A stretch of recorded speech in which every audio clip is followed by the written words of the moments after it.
নমস্কার, শুভ সন্ধ্যা।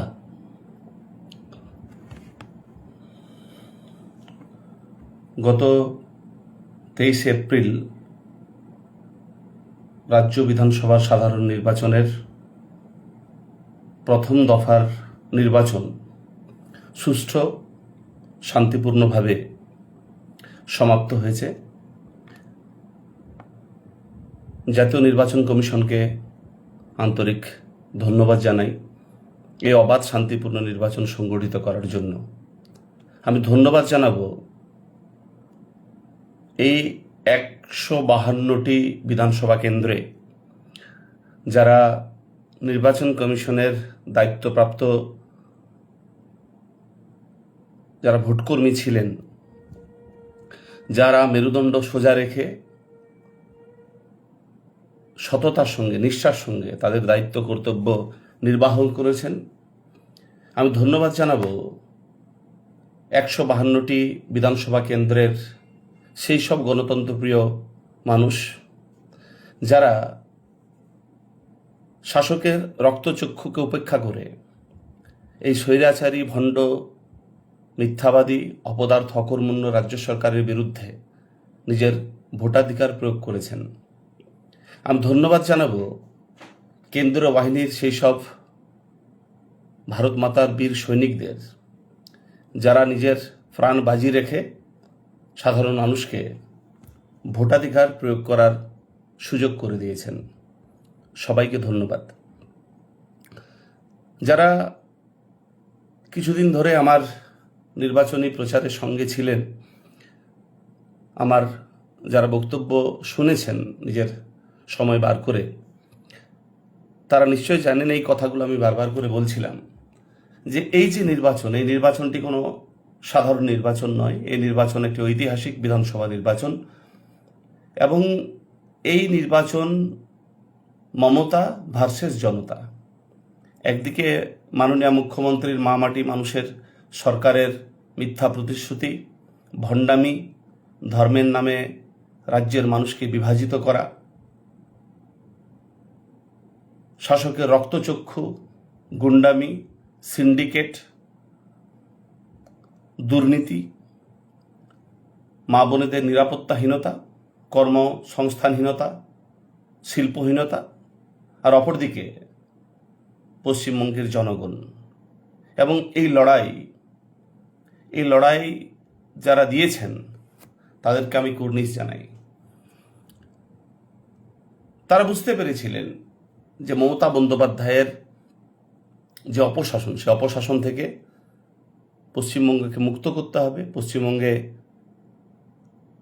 সুশাসন প্রতিষ্ঠা করতে হবে, এমন একটা সরকার প্রতিষ্ঠা করতে হবে যারা সত্যিকারের উন্নয়ন মানুষকে দিতে পারবেন, যারা রাজ্যে আইন শৃঙ্খলার পরিস্থিতির যে বেহাল অবস্থা সেটা পুনরুদ্ধার করতে পারবেন। ঠিক এই অবস্থায় যখন দাঁড়িয়ে আমরা ছিলাম, আমি বারবার করে বলেছিলাম যে এবারের নির্বাচন দিদির পুলিশ নয়, দাদার পুলিশ দিয়ে হবে এবং কেন্দ্র বাহিনী তাদের যে দায়িত্ব, সেই দায়িত্বটা খুব ভালোভাবে পালন করেছেন। বিভিন্ন ভোটকর্মী যারা ছিলেন, বন্ধু, আমাদের সহকর্মী, সোশ্যাল মিডিয়ায় যারা যুক্ত আছেন, সবার সঙ্গে কথা বলে জানতে পারলাম যে কেন্দ্র বাহিনী প্রকৃত অর্থে তাদের দায়িত্ব পালন করে দেখিয়ে দিয়েছেন যে পশ্চিমবঙ্গে কিভাবে ভোট পরিচালনা করা যেতে পারে। আমরা জানতাম পশ্চিমবঙ্গে নির্বাচন মানেই গুলি, বন্দুক, বোমা, রক্তাক্ত পরিস্থিতি, সাধারণ মানুষের প্রাণহানি, কিন্তু এবারের নির্বাচনে সেরকম কোনো ছবি আমরা দেখতে পেলাম না। বীরভূমের মতন জায়গায়, মুর্শিদাবাদের মতন জায়গাতে আমরা দেখলাম কিভাবে অবাধ এবং শান্তিপূর্ণ ভোট সংগঠিত করা সম্ভব। আসলে প্রশাসন চাইলে সবই সম্ভব। মমতা বন্দ্যোপাধ্যায়ের প্রশাসন দীর্ঘ 15 বছর ধরে চাননি যে রাজ্যে আইন শৃঙ্খলা প্রতিষ্ঠিত হোক, তারা চাননি মানুষ সুষ্ঠুভাবে তাদের গণতান্ত্রিক অধিকার প্রয়োগ করুক। তাই 2018 পঞ্চায়েত নির্বাচন, 2021 বিধানসভা নির্বাচন, লোকসভা নির্বাচনগুলিতে আমরা দেখেছি কিভাবে পুলিশের সামনে ভোট লুট হয়েছে, বুথ জ্যাম হয়েছে, রিগিং হয়েছে, ভোটারদের শাসানো হয়েছে। এবারে ঠিক চিত্রটা সম্পূর্ণ আলাদা ছিল। মানুষ তাদের গণতান্ত্রিক অধিকার প্রয়োগ করেছেন এবং ভোটারদের মধ্যে ব্যাপক উৎসাহ ছিল, উদ্দীপনা ছিল এই নির্বাচনকে সামনে রেখে। তারা নির্ভীকভাবে মেরুদণ্ড সোজা রেখে নিজের পছন্দের যারা প্রার্থী তাদেরকে ভোটদান করেছেন।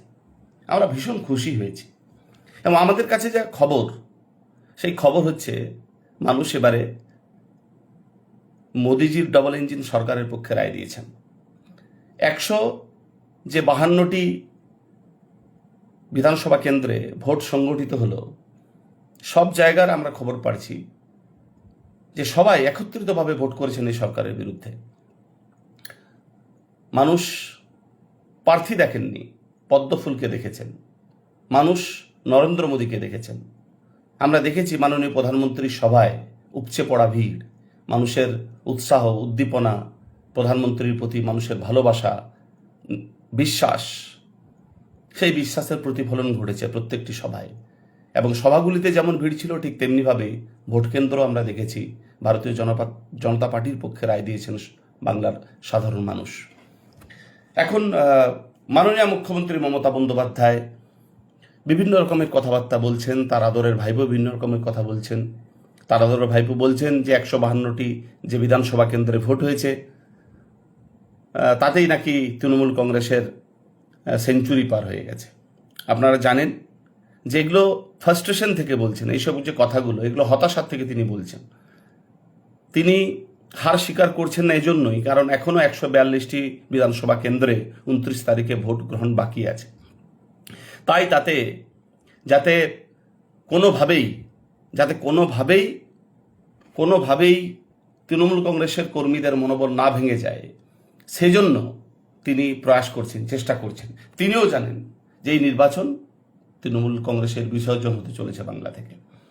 যারা এতদিন ধরে বলছিলেন দিদি মোদি সেটিং চলছে, আশা করি তারা উত্তর পেয়ে গেছেন যে দিদি মোদি সেটিং নয়, মোদিজিকে সেটিং করা সম্ভব নয়। কারণ মোদিজি আমার আপনার আশা আকাঙ্ক্ষা পূর্ণ করার গ্যারান্টি প্রদান করেছেন। আরে মোদিজি যেটা বলেন সেটা করেন। ভারতীয় জনতা পার্টি যেটা অঙ্গীকার করে সে অঙ্গীকার সফল করার জন্য, বাস্তবায়িত করার জন্য জানপ্রাণ দিয়ে লড়াই করে। আমাদের কাজ এখনো শেষ হয়নি, এখনো 142টি কেন্দ্রে ভোট গ্রহণ বাকি আছে। আমরা যারা ভারতীয় জনতা পার্টির যারা কার্যকর্তা আছেন, যারা বাংলা সচেতন মানুষ আছেন, যারা গণতন্ত্রে বিশ্বাস করেন, সবার প্রতি আমার অনুরোধ, আমরা কিন্তু 142টি যে কেন্দ্রের বিধানসভা নির্বাচন 29 তারিখে হতে চলেছে সেখানে হয়তো ডাইরেক্টলি আমরা ইনভলভ হতে পারবো না, প্রচারে থাকতে পারবো না, মানুষকে বোঝাতে পারবো না, কিন্তু সোশ্যাল মিডিয়াকে হাতিয়ার করে আমরা অবশ্যই এই সরকারের বিরুদ্ধে গর্জে উঠতে পারবো, ভারতীয় জনতা পার্টির প্রচার করতে পারবো, আমাদের নেতৃত্বদের যে বক্তব্য, আমাদের প্রার্থীদের যে প্রচার, সে প্রচার আমরা অংশগ্রহণ করতে পারবো বাড়িতে বসেই। তাই আর 2 দিন আছে, তাই চুপচাপ না থেকে নিজের দায়িত্ব নিয়ে সোশ্যাল মিডিয়ায় ভারতীয় জনতা পার্টির পক্ষে প্রচার করুন এবং এই সরকারের যে অপশাসন, কুশাসন, মিথ্যাচার, যে ভণ্ডামির রাজনীতি, সেই রাজনীতির মুখোশ খুলে দেবেন। আমরা যারা পুরুলিয়া জেলার মানুষ তারা জানেন যে পুরুলিয়াতে কি ভোট হয়েছে। আমি বারবার বলেছি এই ধরনের ভোট আমরা দেখেছিলাম 2018 পঞ্চায়েত নির্বাচন। সেবারে তৃণমূল কংগ্রেস টের পায়নি যে পুরুলিয়ার বুকে ভারতীয় জনতা পার্টির পক্ষে মানুষ এমনিভাবে রায় দেবে। আমরা একটার পর একটা পঞ্চায়েত, একটার পর একটা হচ্ছে যে পঞ্চায়েত সমিতি, জেলা পরিষদ আমরা জয়লাভ করেছিলাম। কেন্দ্র বাহিনী ছিল না, রাজ্য পুলিশ ছিল, তৃণমূল কংগ্রেসের শাসানি ছিল, মিথ্যা কেস ছিল, তার বিরুদ্ধেও মানুষ ভোট করেছিলেন। এবারে মানুষ নির্ভীক হয়ে ভোট করেছেন। এবারও ঠিক একইভাবে পুরুলিয়াতে ভোট করেছে এবং আমরা পুরুলিয়ার মাটি থেকে তৃণমূল কংগ্রেসকে মুছে দেব। আপনারা মিলিয়ে নেবেন 4 তারিখেই ফলাফল ঘোষণা হবে। পুরুলিয়ার রেজাল্ট যেটা আছে সেটা আপনারা মিলিয়ে নেবেন। পুরুলিয়ার মানুষ স্বতঃস্ফূর্তভাবে ভারতীয় জনতা পার্টিকে ভোট দান করেছেন। যেদিন মোদিজির সভা ছিল সেদিন আমরা বুঝতে পেরেছিলাম যে এই নির্বাচনের ফলাফল কি হতে চলেছে পুরুলিয়ার বুকে। তৃণমূল কংগ্রেসের অর্থ ছিল, প্রলোভন ছিল, মিথ্যাচার ছিল, ভণ্ডামি ছিল, অপরদিকে মানুষ মেরুদণ্ড সোজা রেখে এই সরকারের বিরুদ্ধে ভোটদান করেছেন। আসলে আমি বারবার করে বলেছিলাম যে 2021 সালের বিধানসভা নির্বাচনে মানুষ, বাংলার মানুষ, পুরুলিয়ার মানুষ হলুদ কার্ড দেখিয়েছিলেন মাননীয় মুখ্যমন্ত্রীকে, যে আপনি ফাউল খেলছেন, আপনার খেলাটা ফেয়ার নয়, সতর্ক করেছিলেন। কিন্তু মাননীয় মুখ্যমন্ত্রী মমতা বন্দ্যোপাধ্যায় সরকার কর্ণপাত করেননি। তাই 2026-এর বিধানসভা নির্বাচনে বাংলা তথা পুরুলিয়ার মানুষ লাল কার্ড দেখাচ্ছেন মাননীয় মুখ্যমন্ত্রীকে। তার পাপের ঘোড়া পূর্ণ হয়ে গেছে। যে মিথ্যাচার এবং ভণ্ডামির রাজনীতি দিয়ে দীর্ঘ 15 বছর ধরে তিনি অপশাসন চালাচ্ছেন, সে অপশাসনের পরিসমাপ্তি হতে চলেছে। 8 থেকে 80 সবাই চাইছেন ভারতীয় জনতা পার্টির সরকার পশ্চিমবঙ্গে হোক, কারণ তারা উপলব্ধি করেছেন মনে প্রাণে যে এবারে যদি সরকার পরিবর্তন না হয় তাহলে পশ্চিমবঙ্গের আগামী দিনগুলো কি হতে চলেছে, কি হবে। এবং আমি খুশি হয়েছি একজন সনাতনী হিন্দু হিসাবে যে আমরা বলেছিলাম, আমরা স্লোগান দিয়েছিলাম, জন্ম যখন হিন্দু কুলে ভোট দেব পদ্ম ফুলে। হিন্দু সম্প্রদায়ের মানুষ সবাই একত্রিত হয়ে ভোটদান করেছেন। এই সমাজটাকে, হিন্দু সমাজটাকে মমতা বন্দ্যোপাধ্যায় বিভাজন করেছেন, ডিভাইড অ্যান্ড রুল। একটার সঙ্গে একটা সম্প্রদায়ের সঙ্গে আরেকটা সম্প্রদায়ের বিবাদ লাগিয়ে দিয়েছেন। এই সমস্ত সংকীর্ণতার ঊর্ধ্বে উঠে পশ্চিমবঙ্গের মানুষ, পুরুলিয়ার মানুষ, এই জঙ্গলমনের মানুষ মমতা বন্দ্যোপাধ্যায়ের বিরুদ্ধে রায়দান করেছেন। এখনো কিছু এসপি, ডিএম আছেন, এসডিও আছেন, আইএস, আইপিএস কিছু আছেন যারা এখনো মমতা বন্দ্যোপাধ্যায়ের হয়ে কাজ চালাবার চেষ্টা করছেন। আমরা বিভিন্ন জায়গায় ইভিএম সংক্রান্ত কিছু বিষয় আমরা দেখতে পেয়েছি। কিন্তু ভারতীয় জনতা পার্টির কার্যকর্তারা সজাগ আছেন। মানবাজার বিধানসভায়, সেই বিধানসভা কেন্দ্রের যেখানে ইভিএমগুলো রাখা রয়েছে তার বাইরে আমাদের 24 ঘন্টা 24x7 কার্যকর্তারা বসে আছেন, পাহারা দিচ্ছেন। আমরা মনে করি মানুষের যে মতদান, সে মতদানকে সুরক্ষিত রাখতে হবে। সঙ্গে সঙ্গে ভুলে গেলে চলবে না যে রাজ্যের যারা ভোটকর্মী ছিলেন, 152টি বিধানসভা কেন্দ্রে যারা ভোট গ্রহণের কাজটা করলেন, সেই সব শিক্ষক, শিক্ষিকা, রাজ্য সরকারের কর্মচারী যারা ছিলেন, বিভিন্ন কেন্দ্র সরকারের কর্মচারী যারা ছিলেন, তারা কিন্তু দারুণ কাজ করেছেন। আপনাদেরকে সত্যি স্যালুট করার, আপনাদের প্রশংসা করার আমার ভাষা নেই। আমরা তৃতীয় দিন যখন আপনাদের ট্রেনিং চলছিল, সেই ট্রেনিংয়ের সময় আপনাদেরকে পোস্টাল ব্যালট দেওয়ার কথা ছিল। সারা রাজ্য জুড়ে একটা কেওস তৈরি হয়েছিল। বিভিন্ন বিধানসভার যে পোস্টাল ব্যালট, সেই পোস্টাল ব্যালটগুলো দেওয়া হচ্ছিল না। দীর্ঘক্ষণ তারা লাইনে দাঁড়িয়েছিলেন, তারা বলছিলেন আমরা পোস্টাল ব্যালট দেওয়া হোক, আমরা আমাদের ভোটাধিকার প্রয়োগ করব। কিন্তু একটা চরম অবস্থা তৈরি হয়েছিল এবং আমার মনে হয় এগুলো উদ্দেশ্য প্রণোদিতভাবেই করা হয়েছিল। এখানে কোথাও না কোথাও নির্বাচন কমিশনের যে ভূমিকা, সেটা সদর্থক ছিল না বলে আমি মনে করি। তারা পথ অবরোধ করেছিলেন, তারা বিডিওর সঙ্গে, জেলা প্রশাসনের সঙ্গে তর্ক করেছেন, গণতান্ত্রিকভাবে আন্দোলন করেছেন, রাস্তায় নেমেছেন যে আমাদেরকে ব্যালট দিতে হবে। তারা অপেক্ষা করেছেন ব্যালট না আসা অবধি, সন্ধে অবধি তারা অপেক্ষা করে ভোটদান করে এসেছে। সবাই ভোট দেওয়ার যে কাজটা সেটা করতে পারেননি অনেকেই। প্রশাসনের থেকে জানানো হয় যে এসডি অফিসে তারা ভোট করতে পারবেন, নির্দিষ্ট ডেট দিয়ে দেওয়া হয়েছিল। অনেকেই এসডি অফিসে গিয়ে ভোটদান করেছেন। আবার P-1 ডিসিআরসিতে তারা যখন সকাল সকাল বাড়ি থেকে বেরিয়েছেন, পরের দিন ভোট হবে, একটা চাপা উত্তেজনা সবার মধ্যে থাকে, একটা শারীরিক মানসিক একটা ধকল নিতে হয় আমাদের ভোট কর্মীদের। তারা মালপত্র নিয়েও সেই সব মালপত্র নিয়েও ঘন্টার পর ঘন্টা লাইনে দাঁড়িয়ে ভোটাধিকার প্রয়োগ করেছেন। আবার কেউ আগে ভোট দান করেছেন, তারপরে মালপত্র নিয়ে নিজের নিজের ভোট গ্রহণ কেন্দ্রে গেছেন। সেই সব সহযোদ্ধাদের আমি সালাম জানাচ্ছি, কুর্নিশ জানাচ্ছি, প্রণাম জানাচ্ছি। কৃতজ্ঞতা জানানোর ভাষা নেই, কারণ আপনারা সত্যিই মেরুদণ্ড সোজা রেখে কেমন করে লড়াই করতে হয় সেই লড়াইটা আপনারা দেখিয়েছেন। আপনারা দেখিয়েছেন যে এই সরকারের বিরুদ্ধে কিভাবে অগ্রণী ভূমিকা গ্রহণ করতে হয়, সেই অগ্রণী ভূমিকা তারা গ্রহণ করেছেন। আমি সংগ্রামী যৌথ মঞ্চকে অবশ্যই ধন্যবাদ জানাবো, তারা সেই লড়াই লড়েছেন। অনেকে আবার ভোট দিতে পারেননি, অনেকেই থার্ড ট্রেনিংটা করার পরে তাদের অনেকেই হয়েছে, আপনার যে ভোটের যে কাজ, সে কাজ থেকে বিরত হয়েছেন, ডিউটি ক্যান্সেল হয়ে গেছে। তারা ইডিসি পাননি, বলা হয়নি তাদের। তারা যখন বুথে গেছেন বলা হয়েছে যে আপনার ইডিসি ইস্যু হয়ে গেছে, কিন্তু তারা ইডিসি সার্টিফিকেট কালেক্ট করেননি। অনেকেই কিন্তু ভোট দিতে পারেননি, এরকম ঘটনাও ঘটেছে। আমরা অবশ্যই প্রশাসনকে জানিয়েছি এই ব্যাপারে কতটা কি করা যায়।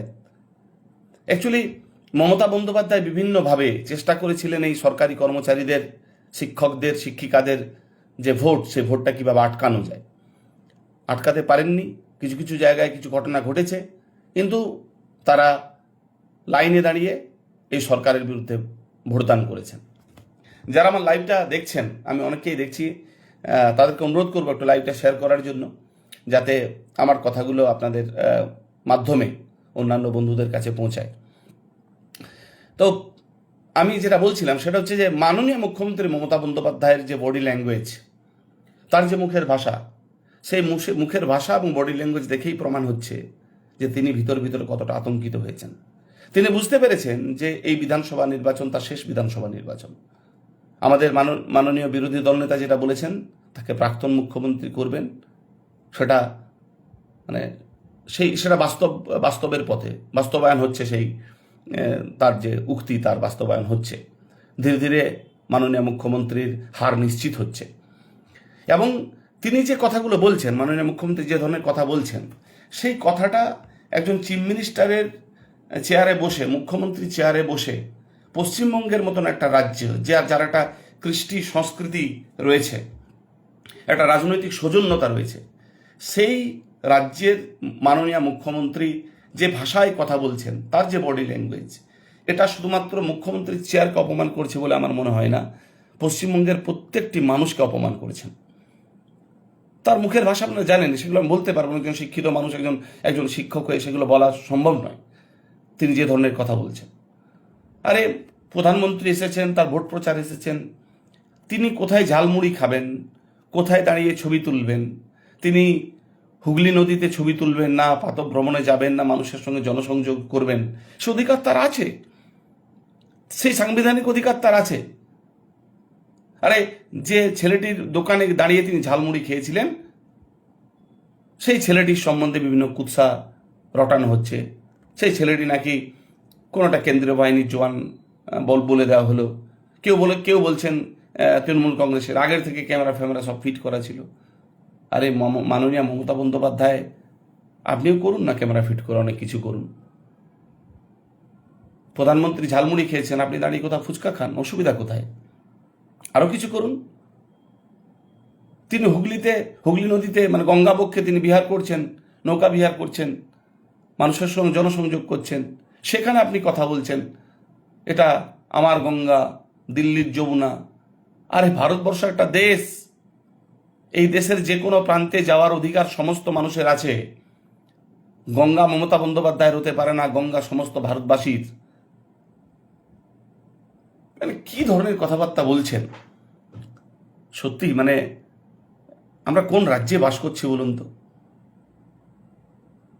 মানে ইনিও মুখ্যমন্ত্রী, এনাকেও মানতে হবে মুখ্যমন্ত্রী হিসাবে। কষ্ট হচ্ছে কোথাও না কোথাও। আমরা পশ্চিমবঙ্গের মানুষ, আমরা নারীদের সম্মান করি, আমাদের মা কাকিমাদের বাড়িতে দেখেছি, দিদি বোনদের দেখেছি, এমন আচরণ কোনোদিন কোথাও লক্ষ্য করা যায়নি। রাজনৈতিক সৌজন্যতা নেই। ভাবুন, আজকে একটা ঘটনা আমি দেখছিলাম যে ভবানীপুরে রাজ্যের বিরোধী দল নেতা মমতা বন্দ্যোপাধ্যায়ের বিরুদ্ধে নির্বাচন লড়ছেন। সেখানে তার নির্ধারিত কর্মসূচি ছিল, সেখানে তিনি প্রচার করতে গেছেন। তৃণমূল কংগ্রেস কি করেছে, প্রত্যেকটা লাইট পোস্টে মাইক বেঁধে দিয়েছে এবং সেখানে তারস্বরে মাইকে গান বাজানো হচ্ছে, যতই করা হামলা, কি এবারে জিতবে বাংলা। আপনি ভাবুন তো কত নোংরামি, কি পরিমাণ নোংরামি। আরে এটা গণতান্ত্রিক দেশ, নির্বাচন কমিশন একটা স্বশাসিত সংস্থা, তার নেতৃত্বে নির্বাচন হচ্ছে, সেখানে একজন ভোটে দাঁড়িয়েছেন, তিনি তার প্রচার করতে পারবেন না? আরে ভবানীপুরের মানুষ যদি মনে করে মমতা বন্দ্যোপাধ্যায় তাদেরকে ভালো রেখেছেন, আগামী দিনে তিনি আরো ভালো রাখবেন, তো ভবানীপুরের মানুষ মমতা বন্দ্যোপাধ্যায়কে ভোট দেবেন। কিন্তু এমনিভাবে প্রচারে বাধা দেবেন, লজ্জায় মাথা হেঁট হয়ে যাচ্ছে আপনার কর্মকাণ্ড দেখে। আরে আপনি এত ভালো কাজ করেছেন, আপনার মামাটি মানুষের সরকার 15 বছরের ধরে মানুষের উন্নয়ন করছে, ভবানীপুরের অলি গলি আপনি হাতুর তালুর মতন চেনেন, সমস্ত মানুষ আপনাকে খুব প্রশংসা করে, ভালোবাসে নাকি? তাহলে বিরোধী রাজনৈতিক দলের প্রার্থীদের আটকানোর জন্য এমনি এত নোংরামি কেন করছেন? আসলে সত্যি বলছি আপনি আতঙ্কিত যে তাই তো ভবানীপুরের সিটটা থাকবে তো। শুভেন্দু অধিকারী নন্দীগ্রামে আপনাকে হারিয়েছিল, আপনি প্রমাদ গুনছেন যে হয়তো 26-এর বিধানসভা নির্বাচনে শুভেন্দুদা আপনার গড়ে ঢুকে আপনাকে হারাবে। এবং আমাদের কাছে যে রিপোর্ট সেটা ওরকমই মনে হচ্ছে যে ভবানীপুরে এবারে মমতা বন্দ্যোপাধ্যায় রাজনীতি ফিনিশ হতে চলেছে। আরে এবারে নির্বাচন, আমি বারবার করে বলছি, একটা ব্যক্তির বিশেষ বিরুদ্ধে আর একটা ব্যক্তির নির্বাচন নয়। আপনি ভাববেন না যে পুরুলিয়াতে সুদীপ মুখার্জির সঙ্গে সুজয় ব্যানার্জির লড়াই, না, সুজয় ব্যানার্জির সঙ্গে সুদীপ মুখার্জির লড়াই নয়, মমতা বন্দ্যোপাধ্যায়ের বিরুদ্ধে জনগণের যে লড়াই। ভাবুন সেই সব পরিযায়ী শ্রমিকদের কথা যারা রুজি রুটির জন্য ভিন রাজ্যে ছিল, তারা নিজের পকেটের পয়সা খরচা করে তারা এসেছেন এই নির্বাচন অংশগ্রহণ করার জন্য। এবং আমরা কথা বলছি, তারা বলছেন যে আমরা এসেছি, আমরা চাই এই সরকারের পতন হোক, আমরা নিজের ভোটাধিকার প্রয়োগ করতে এসেছি, আমরা চাই না রুজি রুটি রোজগারের জন্য আমরা ভিন রাজ্যে পড়ে থাকবো, নিজের পরিবার ছেড়ে, আত্মীয় স্বজন ছেড়ে, নিজের কৃষ্টি সংস্কৃতি কালচার উৎসব ছেড়ে। আমাদের ভালো লাগে না, আমরা বাধ্য হয়ে যাই সেখানে। মাননীয় মমতা বন্দ্যোপাধ্যায় বলেন না কথায় কথায়, আমি পশ্চিমবঙ্গকে গুজরাট হতে দেব না।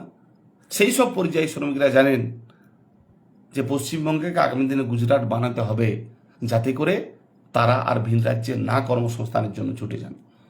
তাই তারা ভোট দান করতে এসেছেন, তারা লাইন দিয়ে ভোট করেছেন ভারতীয় জনতা পার্টির কাছে। ইভিএম এর যে ব্যালট ইউনিট আছে, সেই ব্যালট ইউনিটের যে বিজেপির প্রতীকের পাশে যে বটমটা রয়েছে, সে বটমটাকে টিপে দিয়েছে মানুষ, ঢুকিয়ে দিয়েছে ভিতরে, এমন সব ভোট হয়েছে। আমি তো অবশ্যই ধন্যবাদ জানাবো তৃণমূল কংগ্রেসের সেই সব কর্মীদের, নেতৃত্বদের, যারা 23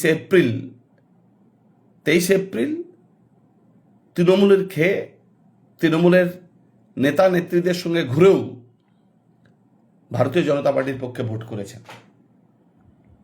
আমরা অনেকেই জানি, অনেককেই আমরা জানি যারা ভারতীয় জনতা পার্টির পক্ষে ভোট করেছেন।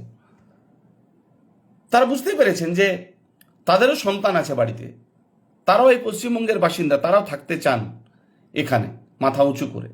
এবং তারা বুঝে গেছেন যে পশ্চিমবাংলায় মমতা বন্দ্যোপাধ্যায়ের সরকার থাকলে এটা কখনোই সম্ভব নয়।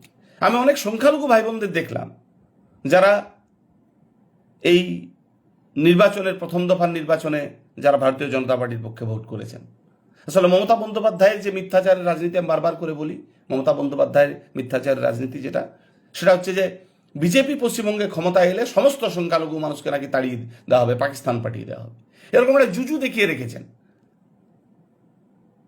পশ্চিমবঙ্গের সংখ্যালঘু, রাষ্ট্রবাদী সংখ্যালঘু মানুষরা বুঝতে পেরেছেন যে না, এটা সত্যি নয়। এবার আসি আমার বিধানসভা মানবাজার, আমার হোম বিধানসভা। আমি থাকি পুরুলিয়াতে, আমার হোম বিধানসভা হচ্ছে মানবাজার। মানবাজারে যে লড়াই, সে লড়াই আপনারা জানেন, আমাদের আদিবাসী সম্প্রদায়ের মুখ, আমার বোন, আমার প্রিয় বোন ময়না মুর্মু আমাদের ভারতীয় জনতা পার্টির পক্ষে লড়াই করেছেন। কার বিরুদ্ধে? 3 বারের বিধায়িকা, 2 বারের মন্ত্রী সন্ধ্যারানী টুডু মহাশয়ের বিরুদ্ধে লড়াই করেছেন। এবার মানবাজারের মানুষ কি বলছে এবার খোঁজটা নিয়ে আসুন। মানবাজারের অলিতে গুলিতে কান পাতলে শোনা যাবে যে ময়না মুর্মু বিপুল আশীর্বাদ নিয়ে, মানুষের সমর্থন নিয়ে এই বিধানসভা নির্বাচনে জয়লাভ করে পশ্চিমবঙ্গ বিধানসভায় যেতে চলেছেন। সন্ধ্যারানী টুডু এবং তার যে সাঙ্গপাঙ্গদের যে 15 বছরের অপশাসন, অনুন্নয়ন, চাকরি দেওয়ার নাম করে বেকার ছেলে মেয়েদের অর্থ লুট, তার বিরুদ্ধে ভোট করেছে মানবাজারের মানুষ। মানবাজারে তৃণমূল কংগ্রেসের যারা কর্মী আছেন, সমর্থক আছেন, তারাও ভারতীয় জনতা পার্টির পক্ষে ভোট করেছেন এবং আমরা মানবাজারে জিততে চলেছি। বাগদান বিধানসভায় তৃণমূল কংগ্রেসের জেলা সভাপতি, প্রাইমারি বোর্ডের চেয়ারম্যান রাজীব লোচন সরেনের বিরুদ্ধে গর্জে উঠেছেন মানুষ।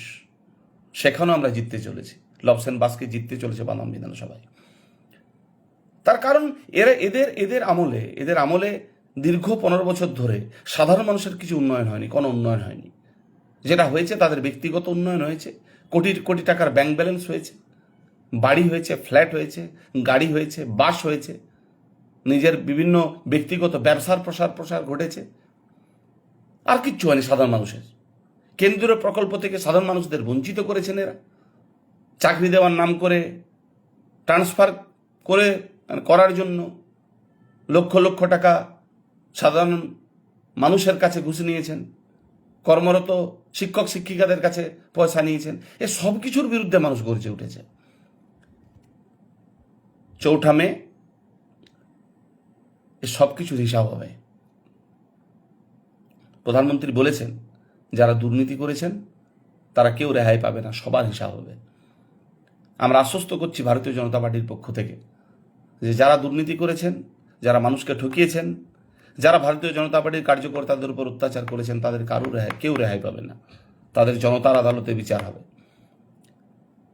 সঙ্গে সঙ্গে আমরা বলি যে ভারতীয় জনতা পার্টির যে সরকার পশ্চিমবঙ্গে হতে চলেছে, সেই সরকার সবাইকে সাথে নিয়ে কাজ করবে। সবকা সাথ, সবকা বিকাশ, সবকা বিশ্বাস, সবকা প্রয়াস, সবকা হিসাব। আমরা ক্ষুদ্র রাজনৈতিক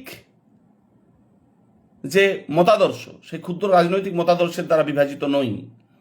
আমরা রাজনীতিটা অনেক বড় অর্থে ভাবি। আমরা ভাবি যে কেন্দ্রীয় সরকারের একটা প্রকল্প পাওয়ার জন্য শুধু ক্রাইটেরিয়াটা ম্যাচ করলেই হলো। আপনি ভারতবর্ষের নাগরিক এবং যে নিয়ম কানুনগুলো আছে সেগুলো যদি ম্যাচ করে তাহলেই তিনি সেই সুযোগটা পাবেন। তার জন্য আপনার কোনো রাজনৈতিক পরিচয়ের দরকার নেই। প্রধানমন্ত্রীর আবাস যোজনা পাওয়ার জন্য আপনাদের কাউকে ভারতীয় জনতা পার্টি করার দরকার নেই। আপনারা যে কোনো রাজনৈতিক দল করতে পারেন, কিন্তু আপনি যদি ন্যায্য প্রাপক হয়ে থাকেন অবশ্যই আপনি সেই সুযোগটা পাবেন। আমরা শিক্ষার আমূল পরিবর্তন ঘটাতে চাই। সরকারি স্কুলগুলোর পরিকাঠামো ভেঙে পড়েছে। সরকারি স্কুলগুলোতে শিক্ষক নেই, সেখানে মেধার ভিত্তিতে শিক্ষক নিয়োগ, প্রত্যেক বছর এসএসসি নিয়োগ। আমরা অবশ্যই বলবো প্রাইমারি ক্ষেত্রে জেলা ভিত্তিক যে নিয়োগ, সেই নিয়োগটা ফিরে আসুক।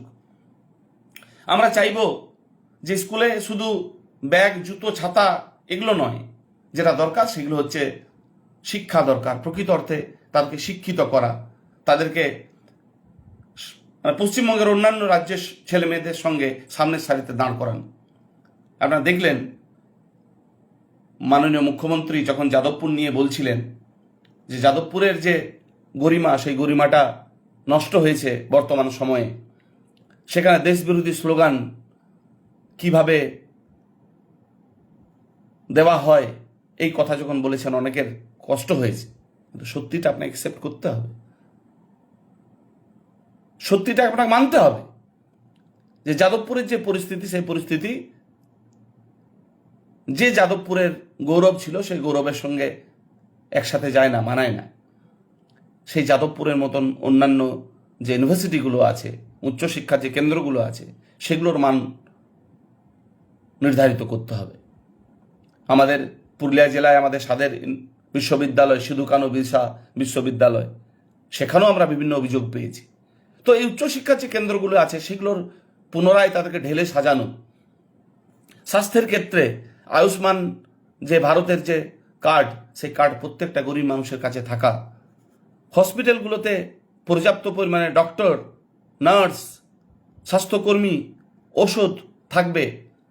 ব্লক স্বাস্থ্যকেন্দ্রে পর্যাপ্ত পরিমাণে ডাক্তার থাকবে। কোনো ছোটোখাটো সমস্যার জন্য আপনাকে সদর হসপিটালে ছুটে আসতে হবে না, আপনি আপনার ব্লক স্বাস্থ্যকেন্দ্রে ট্রিটমেন্ট করাতে পারবেন।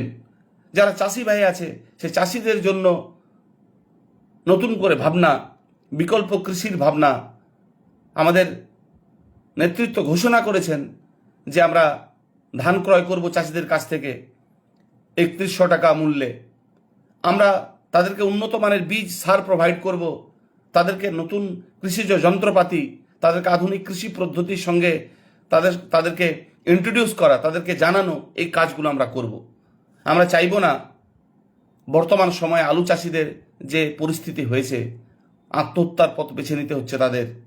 আলুর দাম নেই, চাষিদের ফসলের দাম নেই। আপনি ভাবতে পারেন 15 কেজি শশার দাম 25 টাকা। 15 কেজি শশা, তার দাম হচ্ছে 25 টাকা। ভাবতে পারছেন? কৃষক তার ফসল মাঠেই শুকিয়ে যাচ্ছে, কারণ তারা জানেন সেগুলো সংগ্রহ করার জন্য যে খরচাটা হবে, সে খরচাটাও তারা পাবেন না বিক্রি করার পরে। এমনটা কেন হবে বলুন তো? কেন কোনো সরকার কোনো সদর্থক ভূমিকা গ্রহণ করবে না? কেন ব্লকে ব্লকে কোল্ড স্টোর করা সম্ভব নয়, যেখানে চাষিরা সেগুলো সুরক্ষিত রাখতে পারবেন? আবার যখন দামটা হবে, সেই দামটা হবে তখন তারা বাজার বিক্রি করবেন। কেন রাজ্য সরকার কৃষকের উৎপাদিত ফসল একটা ন্যায্য মূল্যে ক্রয় করতে পারবে না? সম্ভব, সবই সম্ভব, শুধু সদিচ্ছার অভাব রয়েছে। শুধুমাত্র ভাতা দিয়ে এই রাজনীতি সম্ভব নয়, মানুষের উন্নয়ন সম্ভব নয়। আমরা বলেছি বেকার যুবকদের জন্য আমরা যতদিন না তারা কর্মসংস্থান না পাচ্ছেন, তাদের জন্য আমরা 3000 টাকা ভাতার ঘোষণা করেছি। কিন্তু ভাতাটা ভবিষ্যৎ নয়। আমরা শিল্প স্থাপনের পক্ষে, আমরা কর্মসংস্থানের পক্ষে। আমরা 1 কোটি কর্মসংস্থানের কথা বলেছি। আমরা বলেছি যে যেসব জায়গায় শিল্পের সম্ভাবনা রয়েছে, সেসব জায়গায় শিল্প স্থাপন করতে হবে, ছোট ছোট কলকারখানা স্থাপন করতে হবে। বিভিন্ন যে কুটির শিল্পগুলো আছে সেখানে উৎসাহিত করতে হবে তাদেরকে। ছোট ছোট উদ্যোগ, ব্যবসা যারা করছেন তাদেরকে উৎসাহিত করতে হবে। সবাই চাকরি করবে এমনটা নয়, কিন্তু যেটা দরকার সেটা হচ্ছে আন্তরিক হওয়া দরকার। শুধু লোক দেখানো, লোক ঠকানো রাজনীতি নয়। প্রকৃত অর্থে মানুষের বিকাশ, মানুষের উন্নয়নের জন্য আমাদের সরকার কাজ করবে। তাই আগামী 29 এপ্রিল, আবার বলছি, 142টি বিধানসভা কেন্দ্রে আবার নির্বাচন হতে চলেছে। এবং এইসব ভোট গ্রহণ যে কেন্দ্রগুলো আছে, সে কেন্দ্রগুলি একটা মেজর পার্সেন্টেজ হচ্ছে স্পর্শকাতর, সেন্সিটিভ বুথ। ভয়ের কোনো কারণ নেই।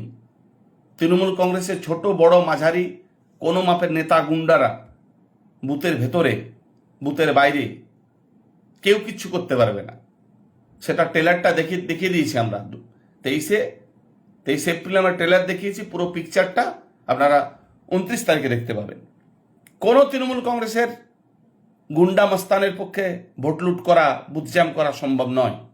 আমাদের মাননীয় অমিত শাহ বলেছেন, নির্ভীকভাবে নিজের ভোটাধিকার প্রয়োগ করবেন, সবাই ভোটদান করবেন, বিজেপির পক্ষে ভোটদান করবেন, স্বৈরাচারী সরকারের বিরুদ্ধে ভোটদান করবেন, কর্মসংস্থানের পক্ষে ভোটদান করবেন, সুশাসন প্রতিষ্ঠার ক্ষেত্রে ভোটদান করবেন, মা বোনদের ইজ্জত রক্ষার জন্য ভোট করবেন। মা বোনদের ইজ্জত রক্ষা করতে হবে, অঙ্গীকার নিতে হবে আমাদেরকে। তাই আসুন আমরা সবাই মিলে, যাদের ভোট হয়ে গেছে, যেসব কার্যকর্তা আছেন, তারা চুপচাপ বাড়িতে বসে না থেকে সোশ্যাল মিডিয়াকে হাতিয়ার করে প্রচার করুন। আমাদের ভারতীয় জনতা পার্টির 142টি প্রার্থীর সপক্ষে, সমর্থনে আপনারা প্রচার করুন। এবং আমার মানবাজার বিধানসভা কেন্দ্রে যারা কার্যকর্তা আছেন, বুথ সভাপতি, শক্তিকেন্দ্র প্রমুখ, মণ্ডল সভাপতি, মণ্ডলের নেতৃত্ব, জেলার নেতৃত্ব, কনভেনার, কো কনভেনার, সবাইকে আমি আন্তরিকভাবে ধন্যবাদ জানাবো। আপনারা বুক চিতিয়ে লড়াই করেছেন। এবারে মানবাজার বিধানসভায় ভারতীয় জনতা পার্টির গেরুয়া আবি উড়বে। আমি মাননীয় বিরোধী দল নেতাকে বলেছি যে আমরা মানবাজারে জিততে চলেছি। আমি আমাদের রাজ্যের সাধারণ সম্পাদক, আমাদের লোকপ্রিয় সাংসদ জ্যোতির্ময় সিং মাহাতো সেদিন গিয়েছিলেন জ্যোতির্ময়দা ভোট গ্রহণের দিন আমাদের বুথে, সেখানে তার সঙ্গে আমার কথা হচ্ছিল। আমি বললাম, দাদা এবারে মানবাজার বিধানসভা আমরা জিতব। তিনি বলেছেন শুভেচ্ছা রইল, অগ্রিম শুভেচ্ছা রইল। আমি বলেছি আমরা জিতব। ময়না মুর্মু বিধানসভায় যাচ্ছে, মানবাজারে পদ্ম ফুটছে। তো আপনারা যারা আছেন সবাইকে আমি আমার আন্তরিক ধন্যবাদ, কৃতজ্ঞতা প্রকাশ করছি আপনাদের লড়াইকে কুর্নিশ। আমাদের পুরুলিয়া জেলার 9টি বিধানসভা কেন্দ্রে যারা বিভিন্ন সাংগঠনিক দায়িত্বে ছিলেন, জেলা নেতৃত্ব, রাজ্য নেতৃত্ব, মোর্চা নেতৃত্ব, আমাদের মণ্ডল সভাপতি, শক্তিকেন্দ্র প্রমুখ, মণ্ডল ইনচার্জ, বুথ সভাপতি, বুথের কর্মী, সবাইকে যথাযোগ্য স্থানে সম্মান, শ্রদ্ধা, ভালোবাসা, প্রণাম জানাচ্ছি। আমাদের লড়াই ব্যর্থ হবে না। পুরুলিয়াতে 4 এপ্রিল গেরুয়া আবির উড়বে, আকাশে বাতাসে ধ্বনিত হবে জয় শ্রীরামের ধ্বনি। আমরা মোদিজির ডবল ইঞ্জিনের সরকার প্রতিষ্ঠা করব পশ্চিমবঙ্গে। তাই আসুন সবাই একত্রিত হয়ে আগামী 29 এপ্রিল যে ভোট গ্রহণ হতে চলেছে তার সপক্ষে আমরা প্রচার করি এবং এই স্বৈরাচারী শাসকের বিরুদ্ধে গর্জে উঠি। এবার পশ্চিমবঙ্গে বিজেপি সরকার হচ্ছে, আমরা বলছি না, বিভিন্ন প্রচার মাধ্যম বলছে, সংবাদ মাধ্যম বলছে, সাধারণ মানুষ বলছে। চোখে মুখে মানুষের একটা আশা, একটা পজিটিভ ভাইবস আমরা লক্ষ্য করছি সারা পশ্চিমবঙ্গ জুড়ে। তাই আসুন আমরা সবাই ভারতীয় জনতা পার্টির সরকার প্রতিষ্ঠা করি পশ্চিমবাংলায়। এবং আমি আশাবাদী আগামী 5 বছরে পশ্চিমবঙ্গের চিত্র পাল্টে যাবে, নৈরাজ্য থাকবে না, আশার আলো সমস্ত ক্ষেত্রে আপনারা দেখতে পাবেন। আমি বারবার করে বলেছি, একবার আমাদেরকে সুযোগ দিন। 35 বছর বামকে দিয়েছেন, কংগ্রেসকে দিয়েছেন, 15 বছর তৃণমূল কংগ্রেসকে দিলেন, 5টা বছর ভারতীয় জনতা পার্টিকে দিয়ে দেখুন। যদি আমরা আপনাদের কাঙ্ক্ষিত ফল না প্রদান করতে পারি, আমি বলবো পরের নির্বাচনে আমাদেরকে সরিয়ে দেবেন। কিন্তু একবার সুযোগ দিন। মমতা বন্দ্যোপাধ্যায়ের মিথ্যাচার এবং ভণ্ডামির রাজনীতিতে পা দেবেন না। নিজের ভবিষ্যৎ, আগামী প্রজন্মের ভবিষ্যৎ, পশ্চিমবঙ্গের মান সম্মান, ইজ্জত, সম্ভ্রম নষ্ট করবেন না। এই সরকারের পতন আপনার হাতে আছে। নমস্কার। যারা দেখছেন সবাইকে বলবো লাইভটা একটু শেয়ার করবেন। যদি আমার কথাগুলো মনে হয় আমি ঠিক বলেছি, অবশ্যই আমার পাশে থাকবেন। লড়াই হবে, আমরা লড়ছি, আমরা জিতব। বন্দে মাতরম, ভারত মাতা কি জয়, বিজেপি জিন্দাবাদ, নরেন্দ্র মোদী জিন্দাবাদ।